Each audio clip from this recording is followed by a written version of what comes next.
Sharif Usman bin ഹാദിയുടെ കൊലപാതകത്തിന് പിന്നാലെ ബംഗ്ലാദേശിലുണ്ടായ കലാപത്തിന് അറുതിയില്ല. രാജ്യവ്യാപകമായി അതിക്രമങ്ങളും സംഘർഷങ്ങളും രൂക്ഷമാവുകയാണ്. ബംഗ്ലാദേശിൽ ഹിന്ദു വിഭാഗത്തിൽപ്പെട്ട ഒരാളെ തല്ലിക്കൊന്ന കേസിൽ 2 പേർ കൂടി അറസ്റ്റിലായി. ഇതോടെ ഇതുമായി ബന്ധപ്പെട്ട് അറസ്റ്റിലായവരുടെ എണ്ണം 12 ആയിരിക്കുന്നു.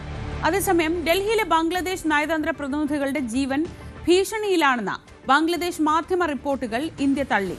വാർത്ത വ്യാജമാണെന്ന് വിദേശകാര്യ മന്ത്രാലയം വ്യക്തമാക്കി. MG മിഥുൻ വിവരങ്ങളുമായി.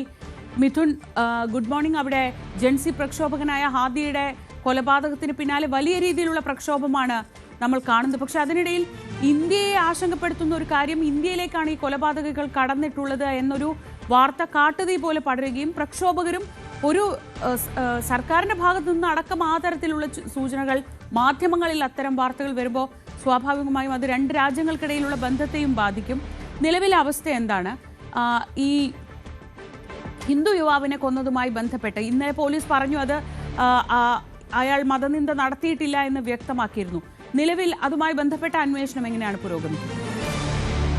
Sreeja, good morning. എന്തായാലും ഈ 2 കേസുകളുമായി ബന്ധപ്പെട്ട അന്വേഷണം വളരെയധികം ഊർജിതമായി തന്നെ മുന്നോട്ട് പോകുന്നുണ്ട്. പക്ഷേ ഈ പ്രതികളെ, അതായത് ഈ 2 കേസിലും കൃത്യമായി പ്രതികളിലേക്ക് എത്താൻ ഇതുവരെയും അന്വേഷണ സംഘത്തിന് സാധിച്ചിട്ടില്ല എന്നുള്ളതാണ് ഏറ്റവും പ്രധാനപ്പെട്ട കാര്യം. അതുകൊണ്ട് തന്നെ ആ പൊട്ടിപ്പുറപ്പെട്ടിട്ടുള്ള ഈ കലാപം ഇപ്പോഴും വളരെ രൂക്ഷമായി തുടരുന്ന കാഴ്ച കാണാൻ സാധിക്കുന്നു. കഴിഞ്ഞ ദിവസം വളരെ ഞെട്ടിപ്പിക്കുന്നതും ഭയപ്പെടുത്തുന്നതുമായ വളരെ പ്രധാനപ്പെട്ട ഒരു വാർത്ത കൂടി അവിടെ പുറത്തു വന്നിട്ടുണ്ടായിരുന്നു. അതായത് ബംഗ്ലാദേശ് നാഷണലിസ്റ്റ് പാർട്ടി നേതാവിൻ്റെ, അതായത് അദ്ദേഹത്തിൻ്റെ വസതി ഈ കലാപകാരികൾ കൈകറിയുകയും ഒപ്പം തന്നെ അവിടെ പെട്രോൾ ഒഴിച്ച് വീടിന് തീയിടുകയും ചെയ്തു. ആ സമയം ഈ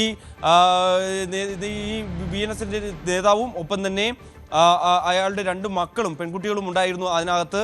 ഒപ്പം തന്നെ ഈ ഇദ്ദേഹത്തിൻ്റെ മാതാവും ഈ ഒരു വീട്ടിൽ ആ സമയം ഉണ്ടായിരുന്നു. രാത്രിയാണ് ഈ കലാപകാരികൾ ഇത്തരത്തിലൊരു ആക്രമണം നടത്തുകയും വീടിന് തീയിടുകയും ചെയ്തത്. അതിൽ 7 വയസ്സ് മാത്രം പ്രായമുള്ള ഇദ്ദേഹത്തിൻ്റെ 2ാമത്തെ മകളെ ചുട്ടുകൊന്നിരിക്കുന്നു എന്നുള്ള വളരെ ദയാനകരമായിട്ടുള്ള, വളരെ ഭയപ്പെടുത്തുന്ന, വളരെ ദുഃഖപ്പെടുത്തുന്ന തരത്തിലുള്ള വാർത്തകൾ കൂടി ബംഗ്ലാദേശിൽ നിന്ന് വരുന്നുണ്ട്. അത്രത്തോളം വലിയ കലാപത്തിലേക്ക്, അത്രത്തോളം രൂക്ഷമായ രീതിയിലേക്ക് കാര്യങ്ങൾ പോകുന്നുണ്ട് എന്നുള്ളത് തന്നെയാണ്. പക്ഷേ ഇപ്പോഴും ഈ കലാപം അടിച്ചമർത്താനോ അല്ലെങ്കിൽ അത് ഒരു രമ്യത്തിൽ പരിഹരിക്കാനോ ഒന്നും തന്നെ ഇടക്കാല സർക്കാരായിട്ടുള്ള മുഹമ്മദ് യൂനിസിൻ്റെ നേതൃത്വത്തിലുള്ള സർക്കാരിന് സാധിക്കുന്നില്ല എന്നുള്ളതാണ് ഏറ്റവും പ്രധാനപ്പെട്ട കാര്യം. മറ്റൊന്ന്, ഈ ഹിന്ദു യുവാവിനെ, ന്യൂനപക്ഷങ്ങൾക്ക് നേരെ വലിയ രീതിയിൽ അവിടെ ആക്രമണങ്ങൾ നടക്കുന്നുണ്ട്. അതിൻ്റെ പശ്ചാത്തലത്തിൽ കൂടിയാണ് കഴിഞ്ഞ വ്യാഴാഴ്ച ഇത്തരത്തിലൊരു ഹിന്ദു യുവാവിനെ കൊലപ്പെടുത്തുകയും ആൾക്കൂട്ടങ്ങൾ ഇത്തരത്തിൽ ചേർന്ന് മർദ്ദിച്ച് കൊലപ്പെടുത്തുന്ന സ്ഥിതിവിശേഷം ഉണ്ടാവുകയും ചെയ്ത് ഈ വിഷയത്തിൽ കടുത്ത നിലപാട് ഇന്ത്യ സ്വീകരിച്ച് കഴിയുകയും ചെയ്തു. ഇതിനിടയിൽ തന്നെയാണ് ഇരു രാജ്യങ്ങൾക്കും ഇടയിലുള്ള നയതന്ത്ര ബന്ധം കൂടുതൽ വഷളാകുന്ന തരത്തിലേക്ക് പോവുകയും ചെയ്യുന്നത്. അതിൽ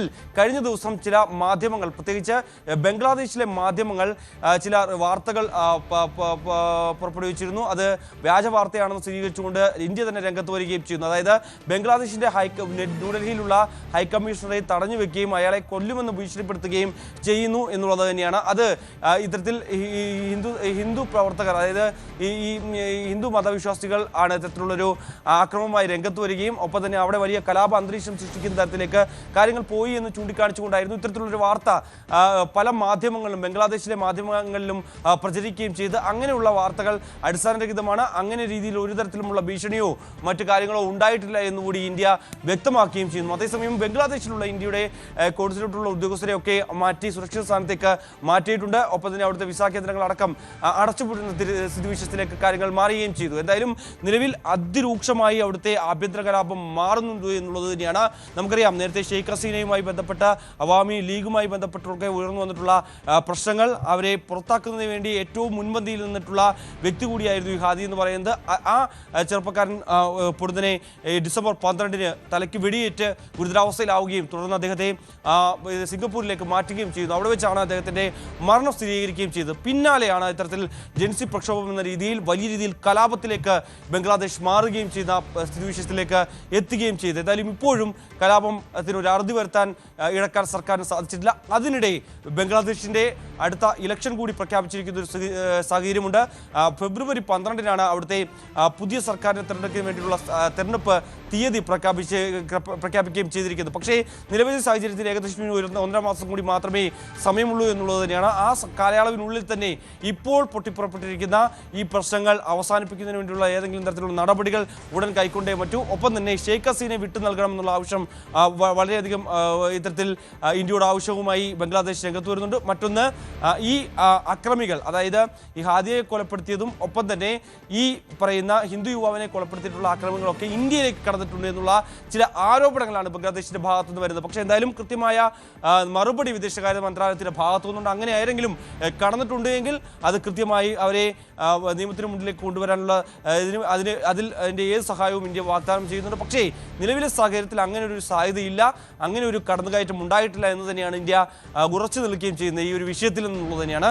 നിലവിലെ സാഹചര്യത്തിൽ വീണ്ടും കടുത്ത നടപടികളിലേക്ക് പോവുകയും ചെയ്യുന്നു. എന്തായാലും സേന ഉൾപ്പെടെ അവിടെ വിവിധയിടങ്ങളിൽ ക്യാമ്പ് ചെയ്യുകയും ഈ അക്രമങ്ങളെ അടിച്ചമർത്തുന്നതിന് വേണ്ടിയൊക്കെ ശ്രമം നടത്തുന്നുണ്ട് എങ്കിൽ പോലും തന്നെ ഈ രാത്രി വൈകിയാണ് ഇത്തരത്തിൽ ആക്രമണങ്ങൾ വളരെയധികം രൂക്ഷമാകുന്നതെന്നാണ് ഇത്തരത്തിൽ അവിടുത്തെ മാധ്യമങ്ങളൊക്കെ റിപ്പോർട്ട് ചെയ്യുകയും ചെയ്യുന്നത്. അതുകൊണ്ട് തന്നെ ആ സമയത്ത് ഇരുട്ടിലും ഒക്കെ നിന്നുകൊണ്ട് ആളുകൾ പല വീടിനും തീയിടുന്നു, പലരെയും ആക്രമിക്കുന്നു, പലർക്കും ഗുരുതരമായ ഇത്തരത്തിൽ ആക്രമണത്തിൽ പരിക്കേൽക്കുന്നു. പ്രത്യേകിച്ച് ഈ അവാമി ലീഗിലെ നേതാക്കളെ ലക്ഷ്യമിട്ടുകൊണ്ടാണ് ഈ ആക്രമണകാരികൾ ഏറ്റവും കൂടുതൽ ആക്രമണങ്ങൾ നടത്തുകയും ചെയ്യുന്നു എന്നുള്ളത് തന്നെയാണ്. എന്തായാലും നിലവിലെ സാഹചര്യത്തിൽ ഈ ഹിന്ദു യുവാവിനെ കൊലപ്പെടുത്തിയ കേസിൽ 12 പേർ, കഴിഞ്ഞ ദിവസം കൂടി 2 പേർ രാത്രിയോടുകൂടി അറസ്റ്റിലായിരുന്നു. ഈ 12 പേർ ഇപ്പോൾ പോലീസിന്റെ കസ്റ്റഡിയിലുണ്ട്. മറ്റ് ആളുകളെ കൂടി ഉടൻ തന്നെ നിയമത്തിന് മുന്നിലേക്ക് കൊണ്ടുവരുമെന്ന് തന്നെയാണ് മുഹമ്മദ് യൂനിസിന്റെ സർക്കാർ വ്യക്തമാക്കുകയും ചെയ്തിരിക്കുന്നത്. എന്തായാലും നിലവിൽ ഈ ആക്രമണങ്ങൾക്ക് ഒരു തരത്തിലും അയവില്ലാതെ മുന്നോട്ട് പോവുകയാണ് ശ്രീ.